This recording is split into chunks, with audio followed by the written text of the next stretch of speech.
Halo anak-anak, selamat pagi. Bagaimana kabarnya? Bapak harap kalian sungguh luar biasa.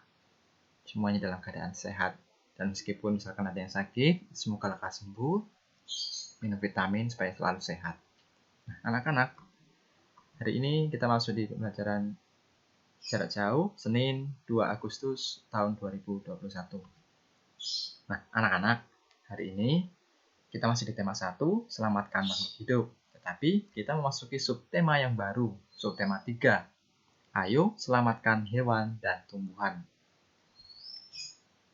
Kompetensi dasar yang kita pelajari masih tentang bahasa Indonesia, tentang menyimpulkan kalimat, menyimpulkan sebuah informasi dari sebuah bacaan atau laporan. Lalu yang kedua, kita akan mengenal lebih lanjut tentang hewan dan tumbuhan. Lebih tepatnya kita akan mengenal bagaimana kita cara melestarikan hewan, tindakan seperti apa yang bisa kita lakukan. Nah, mari supaya lebih jelas kita masuk ke pembelajaran hari ini. Nah, anak-anak masih ingatkah kalian membuat kesimpulan? Tentu masih ingat ya. Nah, ini adalah ciri kesimpulan yang baik. 1. Menggunakan kosakata yang baku. 2. Merupakan inti dari sebuah teks. Lalu yang ketiga, dimulai dari hal yang khusus ke hal yang umum.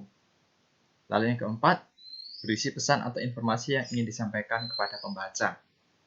Lalu yang kelima, dibuat berdasarkan gagasan pokok dan informasi yang terdapat pada teks dengan kalimat sendiri. Nah, jadi kesimpulan itu berupa kalimat sendiri. Kalimat yang kita buat, tetapi tidak keluar dari bacaan yang kita gunakan. Kita mengambil intinya supaya apa? Supaya pembaca dapat memahami bacaan itu lebih mudah. Dan kalimat harus menggunakan kalimat baku. Itu tentang kesimpulan. Jadi harus benar-benar diperhatikan ciri-ciri kesimpulan yang baik. Nah, supaya lebih jelas kita lihat contoh. Yuk kita membaca dulu. Di sini ada sebuah bacaan singkat. Tanaman mawar secara umum terdiri dari 4 bagian, yaitu akar, daun, batang, dan bunga melati. Mawar memiliki akar berbentuk tunggang, bercabang dengan berkas pengangkut teratur. Cara pengembangbiakan dengan cara stek batang yang ditanam kembali. Bentuk daun mawar, tulang menyirip dengan anak daun lonjong. Warna dan daun mawar hijau tua dan hijau muda. Dilihat dari bunganya, bunga mawar memiliki ciri-ciri berwarna merah, merah muda, dan putih. Selain itu, bunga mawar mempunyai kelopak dan mahkota bunga, putik, dan benang sari. Struktur batang berkayu, tegak, dan bercabang. Seluruh permukaan batang dipenuhi dengan duri. Nah, ini contoh bacaannya. Nah, sekarang kita akan coba lihat seperti apa ya kira-kira kesimpulan yang bisa kita buat.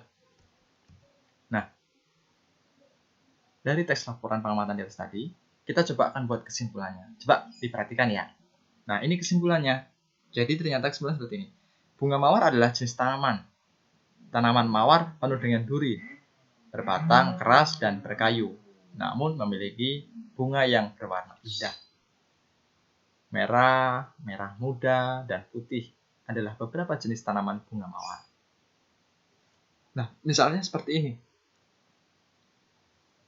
Kesimpulan dari bacaannya. Panjang tadi, kita simpulkan menjadi pendek. Kita cari inti-intinya, tetapi tidak keluar dari bacaan tadi. Oke, lalu yang kedua, bunga melati. Bunga melati merupakan salah satu tanaman hias. Bunga melati merupakan tanaman perdu yang tumbuh di kawasan Asia Tenggara, seperti Indonesia dan Malaysia. Sebenarnya bunga melati berasal dari Asia Selatan. Di Indonesia, bunga melati ditetapkan sebagai bunga nasional dengan sebutan puspa bangsa. Melati memiliki 7 mahkota. Bunga yang berlapis yang berwarna putih. Susunan bunganya menyirip dan berhadapan. Bagian-bagian bunga melati terdiri atas mahkota, benang sari, putik, dan tangkai anak bunga. Tangkai anak bunga tersebut kemudian menyambung dengan tangkai bunga. Bunga melati memiliki ciri khas aromanya yang harum. Nah, dari bacaan tadi kita buat kesimpulan seperti ini. Bunga melati merupakan tanaman hias yang ditetapkan sebagai bunga nasional Indonesia. Bunga melati memiliki mahkota berwarna putih dengan aroma yang harum. Bentuk bunga melati menyirip dan berhadapan. Ini contoh salah satu kesimpulan yang bisa kita buat. Kalian bisa membuat kesimpulan yang lain. Jadi intinya adalah bahwa kesimpulan itu tidak keluar dari bacaan yang kita gunakan. Nah, memberi komentar kesimpulan teks. Nah, jadi kita juga bisa memberikan sebuah kesimpulan dari teks yang kita buat.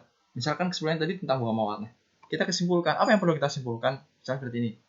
Kesimpulan tentang cerita berisi informasi tentang bunga melati. Kesimpulannya ditulis menggunakan kosakata baku dengan kalimat yang mudah dipahami. Kesimpulan tersebut ditulis berdasarkan informasi yang terdapat pada teks. Kesimpulan yang ditulis cukup baik karena menggunakan kalimat di teks. Nah, misalkan seperti itu. Jadi, intinya komentar itu kita hanya menilai hasil kesimpulan yang orang lain kita buat. Jadi, tidak begitu sulit. Hal-hal yang perlu diperhatikan saat menuliskan komentar hanya ada dua hal. Yang pertama, kita harus paham dulu ciri-ciri kesimpulan. Ciri-ciri kesimpulan yang baik itu seperti apa, kita harus paham dulu. Lalu yang kedua, menuliskan komentar dengan bahasa sopan dan tidak menyinggung. Jadi ketika kita memberikan komentar kepada orang, kesimpulan yang dibuat orang lain, kita tidak boleh menggunakan kata-kata yang tidak sopan. Harus menggunakan kata yang sopan dan tidak menyinggung. Jadi dua hal inilah yang dibutuhkan untuk memberikan komentar kepada kesimpulan yang dibuat oleh orang lain. Nah, jelas sampai di sini? Nah, anak-anak, Bapak punya sebuah gambar. Coba perhatikan dulu. 1. Pohon di hutan mulai ditebangi. Lahan hutan mulai dibangun sebagai pemukiman. Kira-kira dari gambar ini bisa menyebabkan apa? Bisa menyebabkan kelestarian tumbuhan dan juga hewan semakin rusak. Mengapa? Ketika pohon mulai ditebangi, hewan kehilangan tempat tinggal. Jenis-jenis tumbuhan semakin habis. Ketika lahan hutan mulai dibangun sebagai pemukiman, tentunya akan merusak tanaman yang ada di hutan. Tanaman akan berkurang. Nah, disitulah akan muncul yang namanya kerusakan hutan atau kerusakan alam. Yang harus kita lakukan adalah apa? Kita akan pelajari lebih lanjut. Nah, sebelum kita masuk, kita akan kenali dulu jenis-jenis pelestarian. Apa saja sih jenis-jenis pelestarian itu? Nah, jadi ada dua. Jenis pelestarian itu ada dua. Pelestarian in situ dan pelestarian ex situ. Apa itu pelestarian in situ? Pelestarian in situ merupakan usaha pelestarian hewan dan tumbuhan yang dilakukan di habitat aslinya. Jadi, kita tidak membuat tetapi di habitat aslinya. Misalnya, pelestarian komodo di Pulau Komodo. Jadi, khusus di tempatnya, tempat aslinya. Lalu, pelestarian badak bercula satu di ujung kulon. Nah, di sanalah tempatnya. Lalu yang ketiga, pelestarian banteng di Jawa, di Taman Nasional Baluran. Nah, di situ hewan ditempatkan di tempat aslinya. Itu dinamakan pelestarian in situ. Lalu yang kedua, pelestarian ex situ merupakan usaha pelestarian hewan dan tumbuhan di luar tempat hidup atau habitat asli ke tempat lain. Jadi dikeluarkan, misalkan di habitat aslinya di Sumatera, dia bisa dipindahkan ke tempat yang lain. Bisa di Jawa, bisa di Kalimantan. Contohnya misalnya seperti ini. Taman safari, lalu kebun binatang, kebun koleksi, kebun botani, dan penangkaran hewan. Di situ adalah tempat hewan, tempat tumbuhan, tetapi tidak semua hewan di situ dari tempat itu, bisa dari tempat yang lain. Itulah dinamakan ex situ, pelestarian tumbuhan dan hewan di luar tempat hidup atau habitat aslinya. Nah, jadi ada dua jenis pelestarian itu, in situ dan ex situ. Lalu, tindakan apa saja ya Pak yang bisa kita gunakan untuk melestarikan hewan dan tumbuhan? Nah, adapun tindakan yang bisa kita lakukan. Yang pertama, untuk menjaga kelestarian hewan. Menaati peraturan larangan perburuan hewan, lalu menghindari jual beli hewan langka atau bagian tubuh hewan langka, membuat perlindungan tempat hidup hewan, lalu mengembangbiakan berbagai hewan.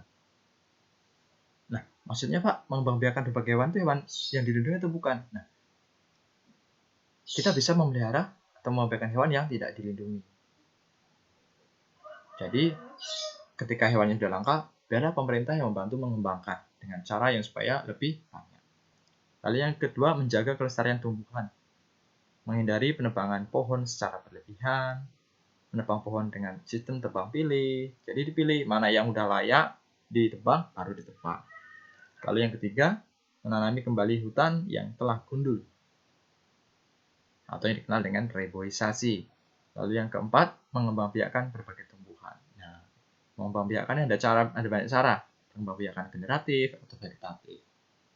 Bisa dari biji, bisa kalian setek, cangkok, itu cara yang pengembangbiakannya. Nah, itu tindakan-tindakan yang bisa kita lakukan dengan tujuan kelestarian hewan dan tumbuhan. Bisa dipraktekkan juga di lingkungan rumah. Nah, mengapa ya kita perlu menjaga atau melestarikan tumbuhan dan hewan? Mari kita pelajari pentingnya melestarikan hewan dan tumbuhan. Yang pertama, sebagai sumber makanan. Sumber makanan manusia berasal dari hewan dan tumbuhan. Bagian tubuh hewan yang dimanfaatkan sebagai sumber makanan antara lain daging dan telur. Lalu bagian tumbuhan yang dimanfaatkan sebagai sumber makanan adalah umbi, batang, tunas, daun, bunga, buah, dan biji. Meskipun tidak semua bunga, tidak semua buah kita makan, tetapi kita menggunakannya untuk sumber makanan, makanya harus kita lestarikan. Lalu yang kedua, sebagai kekayaan keanekaragaman makhluk hidup. Indonesia memiliki hewan dan tumbuhan yang beraneka ragam. Setiap daerah memiliki hewan dan tumbuhan yang menjadi ciri khas. Jika salah satu jenis hewan dan tumbuhan mati, kita akan kehilangan kekayaan keanekaragaman makhluk hidup. Contohnya saja, di Bengkulu ada bunga rafflesia. Bunga rafflesia harus kita jaga, kita lestarikan supaya apa? Bisa menjadi ciri khas atau menjaga keanekaragaman bunga rafflesia itu sendiri. Karena tidak akan tumbuh di tempat yang lain. Lalu yang ketiga, mempertahankan keseimbangan oksigen dan karbon dioksida. Tumbuhan memanfaatkan karbon dioksida untuk fotosintesis dan menghasilkan oksigen. Oksigen digunakan makhluk hidup untuk bernapas. Makhluk hidup bernapas mengeluarkan karbon dioksida.